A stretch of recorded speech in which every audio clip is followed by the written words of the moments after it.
Right. I mean, I'll go through this quickly now because we've already talked about the objectives of what, you know, the headline objectives of the network, and it's more the functions thereafter really that.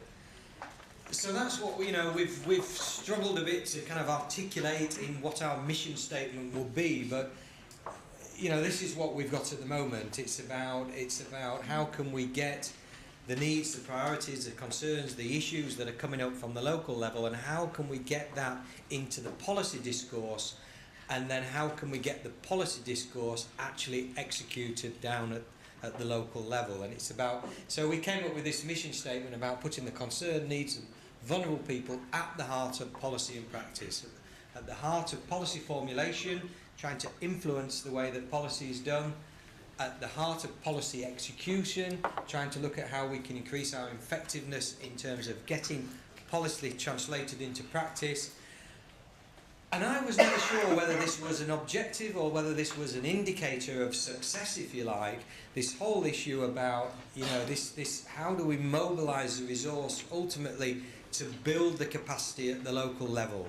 Is that an explicit objective in its own right that we are trying to do as a network, or is that more an outcome, if you like, of the, if you are being effective in terms of policy execution, then you are inevitably, as part of that, mobilising the resources to enable that execution to happen.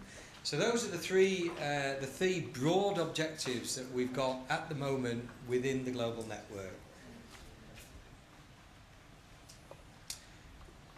So what we did then, and guided by the work that Ben did on this breaking out of what the functions of networks were, these were what we, this list, if you like, is a list of all the different activities that the network can or has been doing. And I don't know whether it comes across in the copy that you've got, but I highlighted the italics, the bold font, is those activities that we've actually been doing.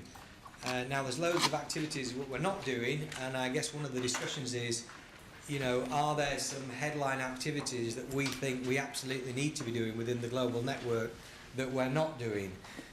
So as you can see there, that very much this, this whole issue about policy advocacy is very much in there and locks in very much with one of our objectives.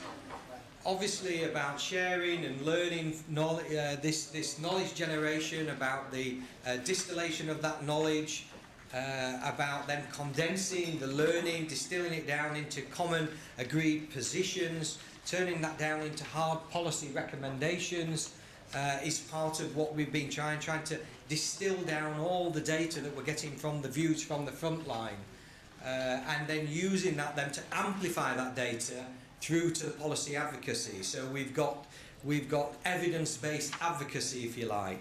So part of the evidence-based advocacy policy is actually collecting that evidence base in the first place. We recognise that it's a lot to do with participation and partnerships. We've unpacked a bit about the issue of participation. When we look at where the most progress is being made in terms of executing DRR at the local level, there seems to be a strong association with progress made and where local partnerships have been formed between local communities, local governance, local civil society. So a key success factor in terms of building resilience at the local level seems to be this whole issue about building partnerships. And so I guess, our thinking is, well, what can we do towards contributing towards building those partnerships? Certainly, the foundations of partnerships are about respect, confidence, trust, understanding with the different parties. Certainly, views from the front line provide some mechanisms to start to create dialogue between different partners, between different actors at the local level. That dialogue creates increased understanding, it creates confidence, it creates working relationships.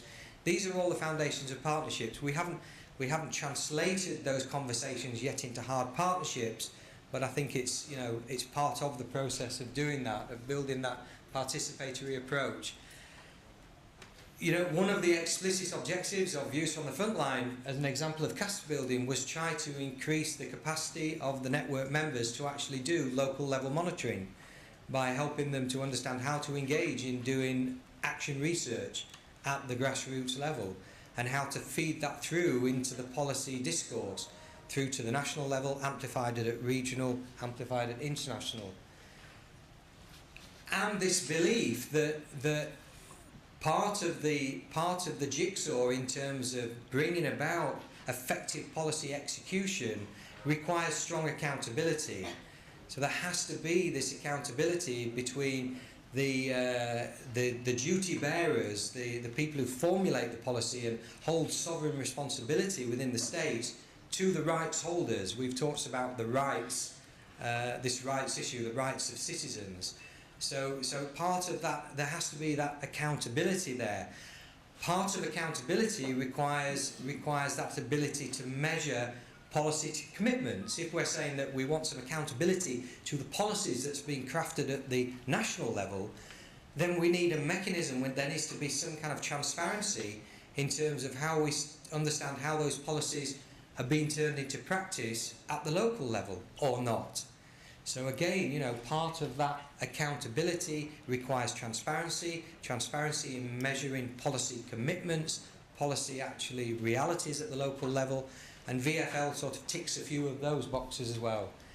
And we recognise that, as Ben said, there is strength in numbers. There's absolutely no doubt that when we can develop those consensus between ourselves, those common positions, we know that we have more influencing ability when we speak into the global structures, into the regional structures, and I've no doubt at the national level, if there is a strong alliance between the local level civil society groups, the local NGOs, that if you've got that consensus between yourselves, you've developed common positions, when you speak to governments, you're much more likely to be able to actually have an impact on that. So there's obviously benefits there of working collaboratively, working in a coordinated way, the way that we try to coordinate between what was happening at the local level in terms of HFWA, the way we try to amplify that to the national level through the national members in the network, and the way that we try to then amplify that message through to the regional, through to the global. That was all part of that, trying to make the connection between local and global, but required coordination on that. Am I right? Fine. Shall I stop there, man, because I don't want to. Is that enough? Yeah. Thanks.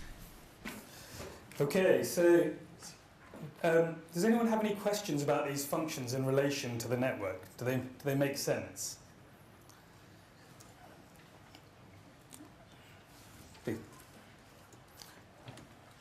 I just had a look at the recommendations in the Views from the Frontline report, and there's 10 recommendations, and they very much at different levels relate to these 6 functions. So instead of trying to kind of invent possible activities, I think it is important to look at the already existing recommendation as a basis for discussion, maybe. I mean, it's just a suggestion, because then at least there's a clear link with what has been done in the past, and it's based on evidence. That sounds good. Yeah. I think that's really important, but I think it's also, we want to be able to bring in fresh ideas as well. So I make sure we use that, and we're inspired by Views from the Frontline, but we're not confined to it. Yeah, but it's a good starting point.